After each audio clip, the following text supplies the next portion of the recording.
team back out. The practice legalities change today, so the hours can lengthen out and it makes it easier for the whole group to be out here. So far so good. You trust that the programming Micah put together for the pitchers and Phil and Jamie, trainer and strength and conditioning coach, they had to be followed over the break. So we trust that the guys did it, and it sure looks positive. And then you start to face live hitters, a couple weeks ago, and get into some extended outings, pitcher, catcher, hitter, and then that evolves into today, which will be a scrimmage. So we're playing 6 innings, and you just want those arms to be healthy. I think the dynamic nature of some of the things you'll see out of the pitching staff are really refreshing. We have some more depth, have to stay healthy. Like, this revolves around their health, the pitchers more than anything else. But I really like the progress that I've seen, especially on the pitching staff. We have more athleticism, we clearly have more depth, we have a little bit more balance positionally, more depth behind the plate. So I like what I've seen so far, and then you take one step that puts you into a little closer to game mode when you're actually scrimmaging. So now the sliding and the things that come up when there's a group out there, you try to get into that and get through that and just kind of build the pitch counts and build the endurance of the position guys. What were things you were looking for when you were looking at arms? I mean, everything. Like, can you have a left-right balance? Can you have some guys that profile as legitimate starting pitchers that can deepen these things out to shorten the back end of the game? Can you have variety on the back end of the game to match up, to gather outs at the end? It revolves around the upper end guys being the best versions of themselves. You're always going to have older guys, and this year I think probably a little more evenly spread in terms of the age of the guys. So you've got those older guys and the more physical guys and guys that have been through it a little bit that you need to lengthen out if they're going to have an opportunity to be starting pitchers. Then you turn to some of the variety, and we have a couple guys with some octane that we feel like we can use out of the bullpen to get out some jams, and that's what you look for. Now, in the recruitment process, you can't always nail that. Like, sometimes, especially this summer, we added 9 Division I transfers and then our 4 JUCO guys and 13 freshmen. Some of that's easier to do, like, through the early signing period. The transfer whitewater world that we all live in, you can't always put the pieces of the puzzle like exactly how you want them. So you may have ended up with more lefties than you expected, and that could be a great thing. There may have been something that popped up later in the process that you didn't expect, that you were able to grab, that changes the look of the staff. So at the end of the day, it's functional arms, the number of arms to give you some depth and cover you if you do have some injuries. Last preseason, I think you would talk about some of the concerns you had and played itself out. Are there more things that you're encouraged about going into this preseason as opposed to where you were at last year? Well, definitely. And the physicality stands out to me. I like it. The other side of that is our defensive consistency. Like, I've seen evolution with the physicality and some of the ability of the guys to drive baseballs and make difficult throws just with better strength and understanding. We still have to be cleaner at times. I still see moments where I feel like we're not as efficient defensively as I would like. So if you were to watch this, and our practice plan is actually on the screen over there, a lot of it is the team defense and guys working together and figuring out the nuances of how to play just really clean fundamental defense. So much further along, but still have some concerns. And then on the pitching side of it, I feel like we're in a pretty good position with the nucleus of guys that could start. Then you turn to, all right, when those guys, you get to the 6th or 7th inning, like, what are you able to do to close games out? And that bullpen is critical. When you can shrink the necessity to use that over the course of a weekend by good starts, then clearly it diminishes the risk that you have, like, on the backside of the games, because there's not as many innings to account for. So I like what I see, but I do still have some concerns about the ability of the bullpen just to manage and kind of harness what I see as good stuff, but maybe not as consistent towards the back end of how I would view games.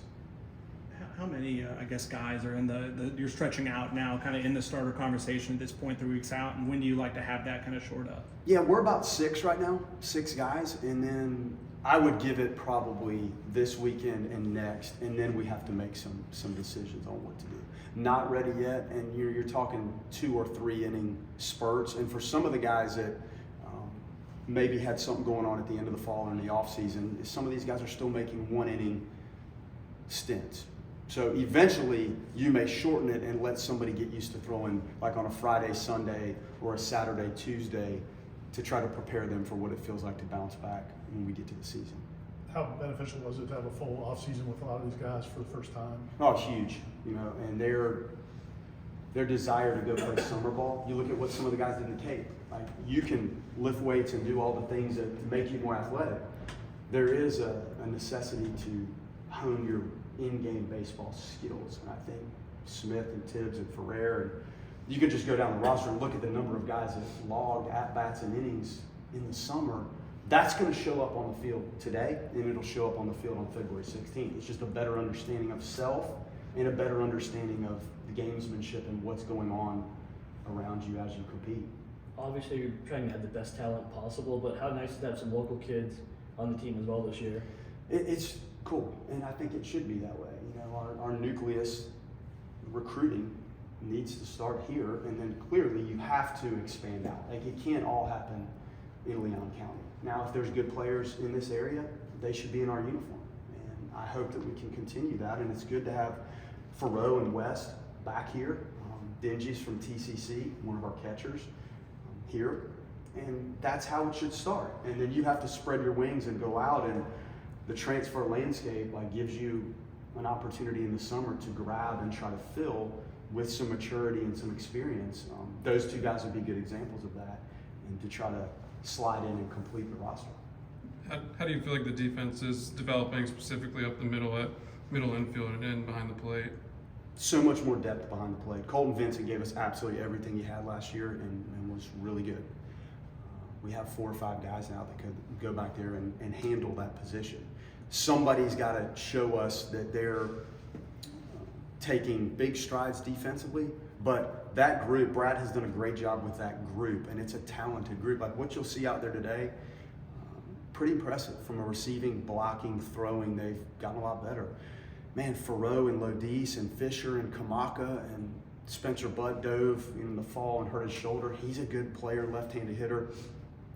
I like it. Like clearly more depth. So that's a positive thing. And you do have some left-right balance, and Faroe's a switch hitter, so that gives you some options and more athletic, more depth, just more options and versatility.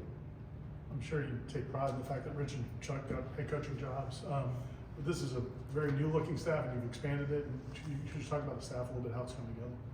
These jobs are hard to get. Head coaching jobs are difficult.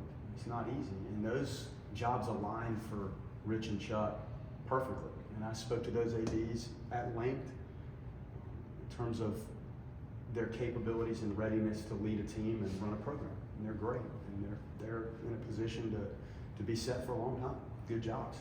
Micah knows it inside and out.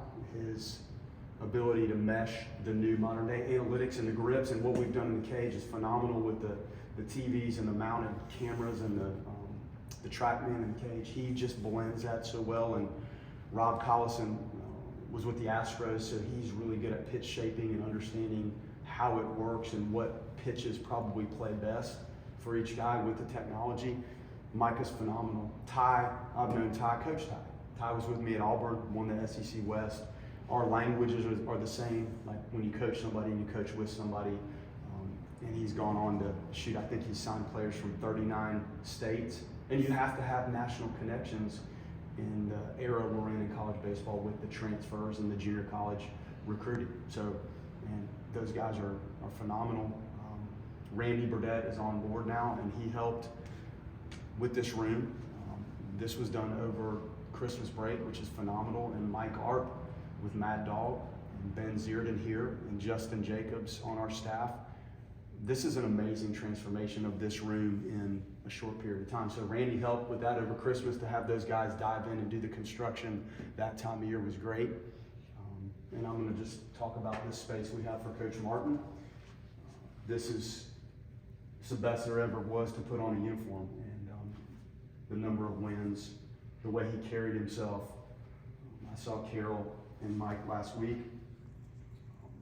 Phenomenal human beings. Means the world to me, the program, and I wanted to have a dedicated space for him. So all of those guys I mentioned, we helped design this, and that space is going to stay for him, and we can run a video of him. And I'm glad you guys got to see it today. But there's a lot of new people that have a hand in what's going on here. For you as the head coach, and you do have these new assistants, how much of it is you know, this is my program, it's the way I want to do things, but then also incorporating new ideas and concepts into making it proper? It has to be a blend. You know, the things, if you had sat through our meeting, like these are the things that I want to do and how we do them. Now, they have to have the freedom and flexibility to verbalize and coach and instruct their specific areas the way they feel works for their personality and their style and the players. So it's me with my big picture ideas, and then their personality and the nuances with which they instruct. That's all them. So they have to go get it and go do it the way they feel best for what Mike is doing with the pitching staff right now while I'm talking to you. Like, that's his verbiage and his language, and those are his tools. So there's a good blend of it. Has anyone stepped up as leader yet this year, or are you seeing that kind of growth already? Man, well, Tibbs and Ferrer and Whitaker and Cam, like, yes, you do. You have so much more of a sense of, like, the confidence level of those guys to take charge, and their production speaks, and then, like, their verbalities speak, if that's a word, like what they say in that locker room, how they carry themselves.